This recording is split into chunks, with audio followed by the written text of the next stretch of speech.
পরিবেশ ও প্রতিবেশ সুরক্ষায় সরকারি নিয়ন্ত্রক সংস্থার অবহেলাকে দায়ী করলেন বন ও জলবায়ু পরিবর্তন উপদেষ্টা সৈয়দা রিজওয়ানা হাসান। বলেন, উন্নয়নের কথা বলে অদূরদর্শী পরিকল্পনা বাস্তবায়ন করতে গিয়ে সরকারের বিভিন্ন সংস্থা পরিবেশ বিপর্যয় ঘটাচ্ছে।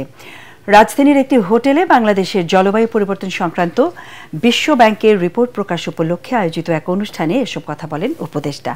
অস্থিতিশীল জীবন, বাংলাদেশের স্বাস্থ্য ও অর্থনীতির উপর তাপের প্রভাব শীর্ষক রিপোর্ট উপস্থাপন অনুষ্ঠানে বিশ্ব ব্যাংকের সাউথ এশিয়ার প্র্যাকটিস ম্যানেজার ডক্টর ফেং ঝাও বলেন, বিশ্বের ক্রমবর্ধমান তাপমাত্রায় বাংলাদেশের অবস্থান দ্বিতীয়। ডায়রিয়া, ক্রনিক কাশি, শ্বাসযন্ত্রের রোগ ও বিষণ্ণতার মতো রোগ বৃদ্ধি পাচ্ছে উল্লেখ করে তিনি বলেন, দেশের উৎপাদনশীলতা ও সামগ্রিক সমৃদ্ধির উপর কুপ্রভাব ফেলছে ক্রমবর্ধমান তাপমাত্রা।